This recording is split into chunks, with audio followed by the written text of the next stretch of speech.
Hello friends, Technique Malayalam വീണ്ടും സ്വാഗതം. ഇന്ന് നമ്മൾ പരിചയപ്പെടുത്താൻ പോകുന്നത് പോക്കോന്റെ ഏറ്റവും പുതിയ സ്മാർട്ട് ഫോണായ Poco F4 5G ആണ്.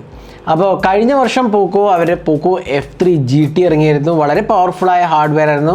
ഡിമെൻസിറ്റി 1200 ആ ചിപ്പായിരുന്നു വന്നത്.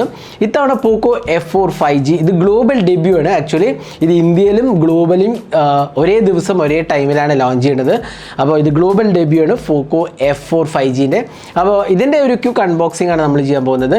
അപ്പോൾ ഇതിലും കഴിഞ്ഞ വർഷത്തെ F3 GT ആയിട്ട് ഡിഫറൻസ് എന്താ വെച്ചാൽ മെയിനായിട്ട് ഇതിനകത്ത് ക്വാൾകോമിൻ്റെ സ്നാപ്ഡ്രാഗൺ 870 ചിപ്പാണ്. നമുക്കറിയാം 870 വളരെ ഒരു പവർഫുള്ളും അതേപോലെ തന്നെ നല്ല എഫിഷ്യൻറ്റും നല്ല സ്റ്റേബിൾ പെർഫോമൻസും തരുന്ന ഒരു ചിപ്പ് സെറ്റാണ്. നമ്മളിത് ഈ അടുത്ത് ഐക്യൂന് നിയോ 6ൽ ഈ ചിപ്പ് സെറ്റ് കണ്ടായിരുന്നു. അപ്പോൾ ഇതിൻ്റെ പ്രൈസിങ് നമുക്കിപ്പോൾ അറിയില്ല, പ്രോബ്ലി ഒരു 30,000 റുപ്പീസിന് താഴെ ആവാനാണ് ചാൻസ് ഇതിൻ്റെ പ്രൈസിങ്.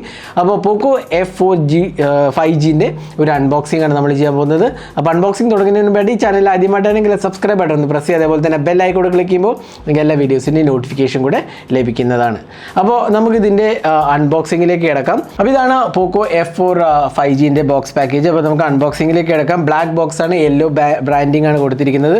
ഇവിടെ നമുക്ക് എഴുതിയത് കാണാം സ്നാപ്ഡ്രാഗൺ 870 3.2 GHz ഫ്ലാഗ്ഷിപ്പ് പ്രോസസ്സർ, പിന്നെ reality flow 120 Hz full HD+ resolution display, E4 AMOLED display ഉണ്ട്, അതേപോലെ കോർണിംഗ് ഗോറില്ല ഗ്ലാസ് 5 സപ്പോർട്ട് ഉണ്ട്, 64 MP AI ട്രിപ്പിൾ ക്യാമറ, ഇത്തവണ ഒപ്റ്റിക്കലി മിഡ് സ്റ്റെബിലൈസേഷൻ അതായത് OIS ഇൻക്ലൂഡ് ആണ്, large area vapour chamber and graphite sheet. ഇത് gaming കളിക്കുമ്പോൾ cooling ചെയ്യാൻ വേണ്ടിയിട്ടാണ്. വേപ്പർ ചേംബർ കൂളിങ്ങും ഗ്രാഫൈറ്റ് ഷീറ്റ്സും അഡീഷണൽ കൊടുത്തിട്ടുണ്ട്. 20 MP സെൽഫി ക്യാമറയാണ്, 360 Hz ടച്ച് സാമ്പിളിംഗ് റേറ്റ് ആണ്. പിന്നെ റാമും റോമും കാണാം. LPDDR5 റാമാണ്, UFS 3.1 സ്റ്റോറേജ് സപ്പോർട്ടാണ് കൊടുത്തിരിക്കുന്നത്. പിന്നെ 67 W ടർബോ ചാർജിംഗ് ആണ്, 4500 mAh കപ്പാസിറ്റി ബാറ്ററിയാണ്. പിന്നെ ഒരു 2-3 അഡീഷണൽ ആസ്പെക്ട് എന്താ വെച്ചാൽ ഡോൾബി അറ്റ്മോസ് ഉണ്ട്, ഡോൾബി വിഷൻ സപ്പോർട്ടും ഉണ്ട്. രണ്ടും നല്ല അടിപൊളി ഫീച്ചേഴ്സാണ്. പിന്നെ 1300 നിറ്റ്സ് പീക്ക് ബ്രൈറ്റ്നസ് ആണ് വരുന്നത്. അപ്പോൾ ഇത്രയാണ് ഇതിൻ്റെ സ്പെസിഫിക്കേഷൻ പറയുക. നെബുല ഗ്രീൻ ആണ് നമ്മുടെ കയ്യിലെ വേരിയൻറ്റ്. 12 GB റാമും 256 GB സ്റ്റോറേജുമാണ് വരുന്നത്. പിന്നെ വേറൊരു വേരിയൻറ്റ് വെച്ചാൽ 6 GB Ram 120 GB storage, 8 GB റാമും 120 GB സ്റ്റോറേജ് വേരിയൻറ്റും അവൈലബിൾ ആണ്. അപ്പോൾ അങ്ങനെ 3 വേരിയൻ്റാണ് നമ്മുടെ കയ്യിലുള്ളത്. നെബുല ഗ്രീൻ കളറാണ്. അപ്പോൾ നമുക്ക് പെട്ടെന്ന് തന്നെ ബോക്സ് ഒന്ന് തുറക്കാം. ബോക്സ് തുറക്കുമ്പോൾ ആദ്യം നമുക്ക് കാണാം പോക്കോൻ്റെ ഒരു ബോക്സ് കാണാം. ഇതിനകത്ത് നമുക്കൊരു കേസാണ് കിട്ടുന്നത്. അപ്പോൾ ഇതിനകത്ത് നമുക്ക് ആദ്യം നോക്കാം Poco F4 ഇതുണ്ടല്ലേ. ഇതിനകത്ത് SD കാർഡ് സപ്പോർട്ടില്ല, 2 നാനോ സിം കാർഡ് മാത്രമേ ഉള്ളൂ, SD കാർഡ് സപ്പോർട്ടില്ല. പിന്നെ ഇതിനകത്ത് ഞാൻ നോക്കട്ടെ സാർ വാല്യൂ ഇൻക്ലൂഡഡ് ആണോ നോക്കട്ടെ. സാർ വാല്യൂ ഉണ്ടെങ്കിൽ ഇവിടെ ഞാൻ അതും കൂടെ മെൻഷൻ ചെയ്യാം. സാർ വാല്യൂ ബോക്സിനകത്ത് ഉണ്ടെന്നാണ്. അതെ, സാർ വാല്യൂ ഉണ്ടല്ലേ. ഹെഡ് സാറ് 0.84ഉം ബോഡി സാറ് 0.81ഉം ആണ് വരുന്നത്. പിന്നെ നമുക്കൊരു കേബിളാണ്. ഇതെന്താ വെച്ചാൽ ഇതിനകത്ത് 3.5mm ഓഡിയോ ജാക്കിൽ, അതുകൊണ്ട് തന്നെ നമുക്ക് USB Type-Cന്ന് 3.5mm ഓഡിയോ ജാക്കിലേക്ക് കണക്ട് ചെയ്യാൻ വേണ്ടിയിട്ടുള്ള ഒരു അഡാപ്റ്ററാണ്. ഇപ്പോഴും നിങ്ങൾ വയേർഡ് ഇയർഫോൺസ് ആണ് യൂസ് ചെയ്യുന്നതെങ്കിൽ ഇതൊരു നല്ല ഓപ്ഷനാണ്.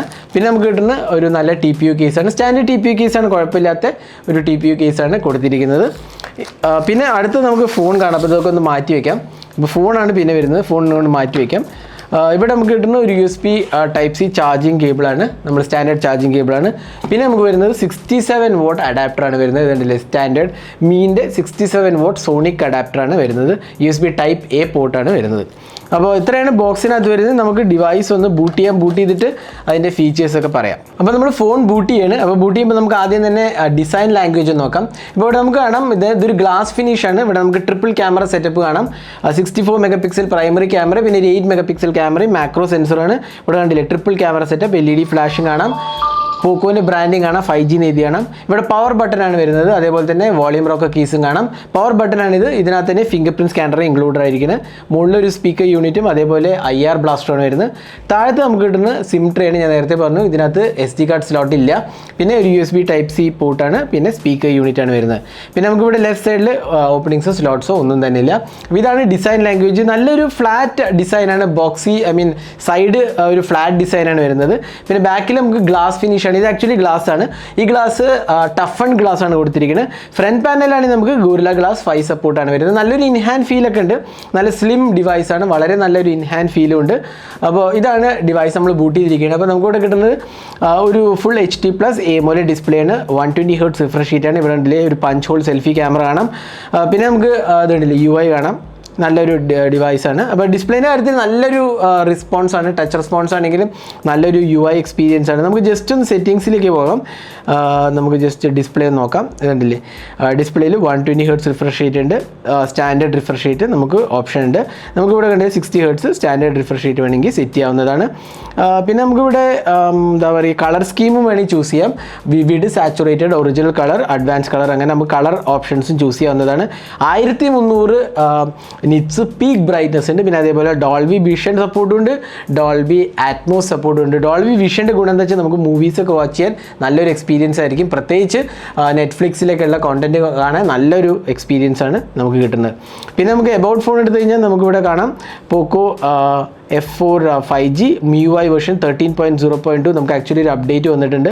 ഓൾ സ്പെക്സ് എടുത്തു കഴിഞ്ഞാൽ 12+3 GB റാമാണ് വരുന്നത്, അഡീഷണൽ റാമാണ്. ക്വാൾകോമിൻ്റെ സ്നാപ്ഡ്രാഗൺ 870 ചിപ്പാണ് വരുന്നത്. അപ്പോൾ ഇത്രയാണ് സ്പെസിഫിക്കേഷൻ പറയുകയാണെങ്കിൽ. നല്ലൊരു സോഫ്റ്റ്വെയർ എക്സ്പീരിയൻസ് ആണെന്ന് പറയാം. നമുക്ക് MIUI 13 ആണ് വരുന്നത്. അതേപോലെ ഇതിനകത്ത് ഞാൻ വേറെ കാര്യം പറയാൻ മറന്നു, ആൻഡ്രോയിഡ് വേർഷൻ Android 12 ആണ് വരുന്നത്. ഇപ്പോൾ നമുക്ക് MIUI പാച്ച് April 2022 ആണ് വരുന്നത്. ആൻഡ്രോയിഡ് വേർഷൻ 12 ആണ്. നല്ലൊരു ഫീച്ചറായിട്ട് നമുക്ക് പറയാം. പിന്നെ സോഫ്റ്റ്വെയർ ആസ്പെക്റ്റിൽ നമ്മൾ റെഗുലർലി MIUIയിൽ കാണുന്ന എല്ലാ ഫീച്ചേഴ്സും ഉണ്ട്, അഡീഷണൽ ഓപ്ഷൻസ് ഉണ്ടല്ലേ, അഡീഷണൽ സെറ്റിംഗ്സ് ഉണ്ട്, അതേപോലെ സ്പെഷ്യൽ ഫീച്ചേഴ്സ് ഉണ്ട്, side bar, floating window, second space, അങ്ങനത്തെ ഓപ്ഷൻസ് എല്ലാം തന്നെ നമുക്കിവിടെ കിട്ടുന്നുണ്ട്. അപ്പോൾ ഓൾവേസ് ഓൺ ഡിസ്പ്ലേ ഉണ്ട്, ഉണ്ടല്ലേ, ഓൾവേസ് ഓൺ ഡിസ്പ്ലേ ഉണ്ട്. ഓൾവേസ് ഓൺ ഡിസ്പ്ലേ എനിക്ക് ഓൺ ചെയ്യാവുന്നതാണ്. ഓൾവേസ് ഓൺ ഡിസ്പ്ലേൻ്റെ ഫീച്ചേഴ്സ് നമുക്കിവിടെ കാണാൻ സാധിക്കും. പിന്നെ നമുക്കിവിടെ നിന്ന് ബാക്കിയുള്ള ഓപ്ഷൻസ് എല്ലാം ഉണ്ട്. പിന്നെ സോഫ്റ്റ്വെയർ നമുക്ക് റെഗുലർലി MIUIയിൽ കാണുന്ന അതേ ഫീച്ചേഴ്സ് തന്നെയാണ് ഇവിടെ നമുക്ക് കിട്ടുന്നത്. അപ്പോൾ ഇതാണ് സോഫ്റ്റ്വെയറിൻ്റെ കാര്യത്തിൽ. അപ്പോൾ ഡിസ്പ്ലേയും സോഫ്റ്റ്വെയറും വളരെ നല്ലതായിട്ട് എനിക്ക് തോന്നി. ആൻഡ്രോയിഡ് 12 ഉണ്ട്, അതേപോലെ നല്ലൊരു സ്മൂത്ത് എക്സ്പീരിയൻസ് ആണ്. ഇത് പോക്കോ ലോഞ്ചറാണ് കേട്ടോ, പോക്കോൻ്റെ ലോഞ്ചറാണ്. ഇനി തേർഡ് പാർട്ടി ആപ്സ് കുറച്ചുണ്ട്, ഒബ്വിയസ്ലി ഉണ്ട്. സില്ലി ആപ്പ് ഉണ്ട്, അതേപോലെ 1-2 ആപ്സും കൂടെ ഉണ്ടെന്ന് എനിക്ക് തോന്നുന്നു. ഇതൊക്കെ ഞാൻ ഇൻസ്റ്റാൾ ചെയ്താൽ കേട്ടോ. ആക്ച്വലി അത്ര തന്നെ ഉള്ളൂ. സില്ലി ആപ്പ് മാത്രമേ എനിക്കൊന്ന് തേർഡ് പാർട്ടിയുള്ളൂ. നെറ്റ്ഫ്ലിക്സ് ഇൻസ്റ്റാൾഡ് ആണ്, സ്പോട്ടിഫൈ ഇൻസ്റ്റാൾഡ് ആണ്. അങ്ങനെ 3-4 ആപ്സ് മാത്രമേ ഉള്ളൂ. അങ്ങനെ 3-4 ആപ്സേ ഉള്ളൂ. കാര്യമായ ബ്ലോട്ട്വെയർസ് ഒന്നും തന്നെ ഇല്ല. അതേപോലെ നമുക്ക് വേണമെങ്കിൽ അൺഇൻസ്റ്റാൾ ചെയ്ത് കളയാവുന്നതാണ്. അപ്പോൾ സോഫ്റ്റ്വെയർ എക്സ്പീരിയൻസ് എനിക്കൊന്നും കുഴപ്പമില്ല, നല്ലൊരു എക്സ്പീരിയൻസ് ആയിട്ടാണ് എനിക്ക് തോന്നിയത്. ഇനി ഇതിൻ്റെ ക്യാമറയിലോട്ട് പോകാം നമുക്ക്. അപ്പോൾ ക്യാമറ നമുക്ക് ഇവിടെ ഞാൻ നേരത്തെ പറഞ്ഞു ട്രിപ്പിൾ ക്യാമറ സെറ്റപ്പാണ് വരുന്നത്. അപ്പോൾ ക്യാമറ UI എന്ന് ജസ്റ്റ് എടുക്കാം അല്ലേ, ക്യാമറ UI. അപ്പോൾ നമുക്കിവിടെ ട്രിപ്പിൾ ക്യാമറ സെറ്റപ്പാണ്. 64 MP ഓംനിവിഷൻ സെൻസറാണ്. അതേപോലെ തന്നെ 8 MP അൾട്രാ വൈഡും ഒരു മാക്രോ സെൻസറുമാണ്. ഇത് ഒപ്റ്റിക്കലി ഇമേജ് സ്റ്റെബിലൈസേഷനാണ് പ്രൈമറി ക്യാമറ, അതേപോലെ 64 MP ക്യാമറ. അപ്പോൾ നമുക്കിവിടെ UI നോക്കുകയാണെങ്കിൽ നമ്മൾ റെഗുലർ MIUIയിൽ കാണുന്ന ഫീച്ചേഴ്സൊക്കെ തന്നെ വരുന്നത്. ഇവിടെ വീഡിയോ റെക്കോർഡിങ്ങിൽ നമുക്ക് 4K 60 FPS വരെ സപ്പോർട്ടഡ് ആണ്. 4K 13, 1080p 60 and 30 FPS supported ആണ്. പിന്നെ ഫോട്ടോ മോഡ് പോയി കഴിഞ്ഞാൽ നമുക്ക് അഡീഷണൽ ഓപ്ഷൻസ് ഉണ്ട്. പോർട്രേറ്റ്, സ്ലോ മോഷൻ ഉണ്ട്, watermark, night mode, vlog mode, movie effects, dual video, clone mode, അങ്ങനെ എല്ലാ ഫീച്ചേഴ്സ് തന്നെ ഇതിനകത്തും കൊടുത്തിട്ടുണ്ട്. നമുക്ക് കുറച്ച് ക്യാമറ സാമ്പിൾസ് കൂടി കാണാം. ഇതെല്ലാം പോക്കോ F4 എന്ന് എടുത്ത ക്യാമറ സാമ്പിൾസ് ആണ്. എനിക്ക് ഫസ്റ്റ് ഇംപ്രഷനത് എനിക്ക് ക്യാമറ നല്ല ഇഷ്ടപ്പെട്ടു. ഞാൻ ഡീറ്റെയിൽ ആയി ക്യാമറ റിവ്യൂ പോസ്റ്റ് ചെയ്യുന്നതാണ്. പക്ഷേ എനിക്ക് ഫസ്റ്റ് ഇംപ്രഷൻസിൽ എനിക്ക് ക്യാമറ ഡെഫിനറ്റ്ലി പോക്കോ F3 GTനേക്കാളും ബെറ്ററായി തോന്നി. അപ്പോൾ നല്ലൊരു ക്യാമറ ആയിട്ടാണ് എനിക്ക് തോന്നുന്നത്. പ്രത്യേകിച്ച് ഒപ്റ്റിക്കലി ഇമേജ് സ്റ്റെബിലൈസേഷൻ കൂടി ഇൻക്ലൂഡഡ് ആണ്. അപ്പോൾ ഡീറ്റെയിൽ ആയി ക്യാമറ റിവ്യൂ നമ്മൾ ഉടൻ തന്നെ പോസ്റ്റ് ചെയ്യുന്നതാണ്.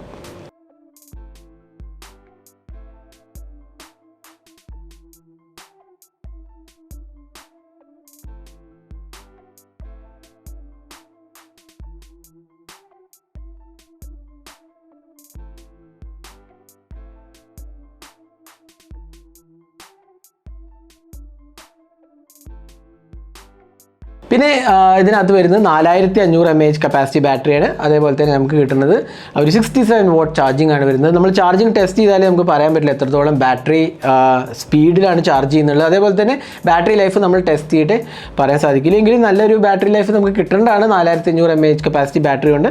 അപ്പോൾ അത് നമ്മൾ ടെസ്റ്റ് ചെയ്തിട്ട് റിവ്യൂ പോസ്റ്റ് ചെയ്യുമ്പോൾ പറയുന്നതാണ്. അപ്പോൾ ഇതായിരുന്നു പോക്കോ F4 5Gൻ്റെ ഒരു ഹാൻഡ്സ് ഓൺ വീഡിയോ, അതേപോലെ തന്നെ അൺബോക്സിങ്. ഇപ്പോൾ നമ്മൾ ഫിംഗർ പ്രിൻറ്റ് സ്കാനറിൻ്റെ കാര്യം പറഞ്ഞപ്പോൾ ഞാൻ പറഞ്ഞത് സൈഡ് മൗണ്ടഡ് ഫിംഗർ പ്രിൻറ്റ് സ്കാനറാണ്. അതേപോലെ ഇൻ ഡിസ്പ്ലേ അല്ല, സൈഡ് മൗണ്ടഡ് ആണ്. കുഴപ്പമില്ലാത്തൊരു എക്സ്പീരിയൻസ് ആണ് കൊടുത്തിരിക്കുന്നത്. അപ്പോൾ ഇതായിരുന്നു പോക്കോ F4 5Gൻ്റെ unboxing hands on video. Overall എനിക്ക് തോന്നുന്നു നല്ലൊരു ഡിവൈസായിട്ട് എനിക്ക് തോന്നുന്നത്. ഇതിൻ്റെ പ്രൈസിംഗ് ആണ് ഇതിന് ഇമ്പോർട്ടൻറ്റ് ആസ്പെക്റ്റ്. എനിക്ക് തോന്നുന്നു പോക്കോ ഡെഫിനറ്റ്ലി ഇതൊരു കോമ്പറ്റീറ്റീവ് പ്രൈസിംഗ് ആയിട്ട് പാക്ക് ചെയ്യുള്ളൂ എന്ന് എനിക്ക് തോന്നുന്നു. എങ്കിലും ഞാൻ ഡീറ്റെയിൽഡായ പ്രൈസിംഗ് കിട്ടുമ്പോൾ 3 വേരിയൻറ്റിൻ്റെ പ്രൈസിംഗ് കിട്ടുമ്പോൾ ഞാൻ കമൻറ്റ് സെക്ഷനിൽ പോസ്റ്റ് ചെയ്യാം, അല്ലെങ്കിൽ ടൈറ്റിലിൽ പോസ്റ്റ് ചെയ്യാം. ഇപ്പോൾ ഡീറ്റെയിൽഡായി പോസ്റ്റ് ചെയ്യുന്നതാണ്. അപ്പോൾ ഇതായിരുന്നു പോക്കോ F4 5Gൻ്റെ ഒരു ഡീറ്റെയിൽ വീഡിയോ. ഈ വീഡിയോ നിങ്ങൾക്ക് ഇഷ്ടപ്പെടുമെന്നിരിക്കുന്നു. കൂടുതൽ വീഡിയോസിനായി ചാനൽ സബ്സ്ക്രൈബ് ചെയ്യുക. സബ്സ്ക്രൈബിനൊപ്പം തന്നെ ബെൽ ഐക്കൺ ക്ലിക്ക് ചെയ്യുമ്പോൾ നിങ്ങൾക്ക് എല്ലാ വീഡിയോസിൻ്റെയും നോട്ടിഫിക്കേഷൻ കൂടെ ലഭിക്കുന്നതാണ്. അപ്പോൾ thanks for watching. Hope to see in our next video. Have a great day.